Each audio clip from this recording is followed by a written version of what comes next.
잠시 뒤인 오후 2시부터 이 국정농단 상고심이 대법원에서 있을 예정입니다. 저희 MBN이 생중계로 전해드릴 텐데요. 지금 현재 대법원 분위기는 어떤지 대법원 앞에 나가 있는 우리 취재기자들 통해서 현지 분위기 좀 자세히 들어보겠습니다. 조경진 기자 나와주십시오. 네, 박근혜 전 대통령 비선실세 최순실 씨, 이재용 삼성전자 부회장의 운명이 이제 잠시 뒤면 갈리게 됩니다. 박 전 대통령이 국정농단 사건으로 재판에 넘겨진 지 2년 4개월 만입니다. 송기준 기자와 이번 선고 쟁점부터 하나하나 짚어보겠습니다. 송 기자, 대법원 주변 곳곳에서 지금 집회가 계속 이어지고 있어요. 예, 그렇습니다. 지금 어느 때보다 찬반 집회가 강하게 열리고 있습니다. 때문에 경비도 그 어느 때보다 삼엄한 모습입니다. 현재 대법원 주변엔 차벽이 세워지고 있고 경력 38개 중대 2천여 명이 배치돼 있습니다. 아직 특별한 충돌이나 사고 소식은 아직까지 전해지지 않고 있습니다. 이제 잠시 뒤면 선고인데 오늘 박근혜 전 대통령 최순실 씨, 이재용 부회장 출석하나요? 결론부터 말씀드리면 아직 출석하지 않아도 됩니다. 대법원은 피고인 출석 의무가 없기 때문입니다. 박 전 대통령과 최순실 씨는 수감 중인데요.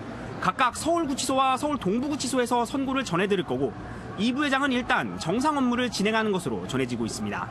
이 선고가 끝나고 나면 최순실 씨의 변호인 측에서 간단하게 입장을 밝히겠다라고 얘기했고, 이 박 전 대통령 변호인도 오늘 선고 결과를 보고 내일 박 전 대통령 접견을 해보겠다고 하니 좀 입장을 들을 수 있을 것 같습니다.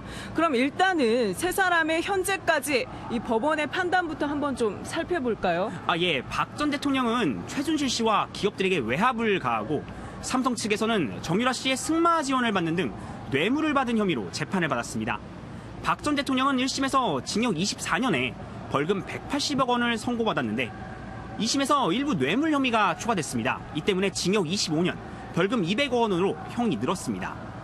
최순실 씨도 마찬가지로 1심에서는 징역 20년에 벌금 180억 원에서 2심은 징역 20년에 벌금 200억 원이 선고됐습니다. 그런데 뇌물을 건넨 혐의로 구속 기소된 이 부회장은 1심에서 징역 5년을 선고받았는데요. 근데 2심에서 뇌물액이 줄면서 징역 2년 6개월에 집행유예 4년을 선고받고 석방됐습니다. 그런데 같은 사안을 두고 지금 판단이 엇갈린단 말이에요.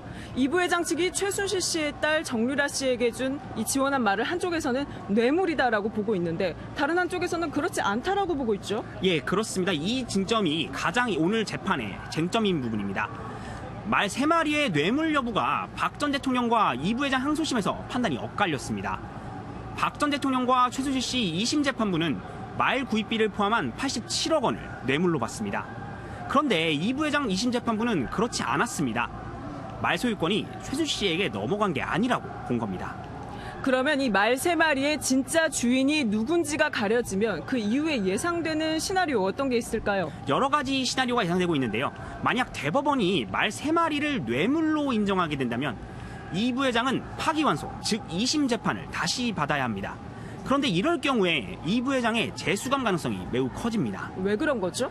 왜냐하면 50억 원이 넘었긴 한 건데 사실 이 부회장이 2심 재판부가 말 3마리를 뇌물로 보지 않았기 때문에 이 부회장의 뇌물 액수가 50억 미만으로 내려가면서 집행유예 선고가 가능했던 부분입니다. 반면에 말 3마리가 뇌물이 아니다라는 판단이 나오면 박 전 대통령과 최순실 씨가 다시 재판을 받게 됩니다. 그리고 이 부분에 대해서는 감형을 받게 될 가능성이 큽니다. 또 하나가 이 부회장이 경영권을 승계받는 과정에서 박 전 대통령에게 청탁을 했느냐. 그러니까 경영권 승계에 대한 묵시적인 청탁이 있었는지 이 부분도 굉장히 중요한 쟁점이 될 텐데요. 예, 말 3마리에 이어서 이 역시 가장 중요한 쟁점 중 하나입니다. 박 전 대통령과 최순실 씨 2심 재판부가 삼성그룹의 포괄적 현안으로 경영권 승계 작업이 존재했고 부정한 청탁의 대상이라고 봤습니다. 박 전 대통령과 이 부회장이 경영권 승계 관련한 단독 면담을 나눴고 지난 2015년 제일모직과 삼성물산 합병 당시 국민연금이 찬성한 배경으로 박 전 대통령의 지시가 있었다고 본 건데요. 이 부회장의 2심 재판부는 개별 현안뿐 아니라 경영권 승계라는 포괄적 현안과 관련한 부정한 청탁이 없었다고 달리 봤습니다. 우리가 지금 여러 경우의 수를 살펴보고 있는데 송 기자, 근데 박근혜 전 대통령 측에서는 사실 대법원에서 2심이 확정되길 바랄 거예요. 이 사면 때문에 말이죠. 예, 정치권에서도 많이 나왔던 단어 사면입니다. 사면은 형이 확정되면 이론상으로는 가능해요. 그런데 재판이 끝나야만 가능하기 때문에 박 전 대통령 측에서 바라는 최상의 시나리오는 대법에서 2심 판결이 그대로 확정되는 겁니다. 그래서 일각에서는 가석방 얘기도 나오고 있는데요. 근데 이게 형기의 3분의 1을 채워야 하기 때문에 조금 어려운 게 현실입니다. 그런데 이런 법리를 다 떠나서 지금 법조계 일각에서는 박 전 대통령에 대한 항소심 판결이 파기될 것이다. 이런 얘기도 조금 나오고 있어요. 예, 가능성이 조금 있는데요. 공직선거법을 보면요. 박 전 대통령에게 적용된 이른바 특정범죄 가중처벌 등에 대한 법률상 뇌물 혐의는 강요나 직권남용 권리행사 혐의 혐의 등과 따로 분리 선고해야 됩니다. 그런데 항소심 재판부가 이를 간과하고 한데 묶어서 선고를 했습니다. 이 때문에 일각에서는 대법원이 파기환송을 하지 않고 직접 형량을 전하는 파기 재판을 할 수도 있다는 이야기가 나옵니다. 그런데 이럴 경우에는 대법원이 피고인들 박 전 대통령, 최순실 씨, 이재용 부회장 등에 대한 신병 문제 등을 직접 결정하는 등의 부담이 있다 보니까 가능성이 크진 않다는 관측입니다. 네, 상고심이 이제 곧 시작할 텐데요. 3명에 대한 선고를 어떤 순서로 진행할지 아직까지는 알 수가 없습니다.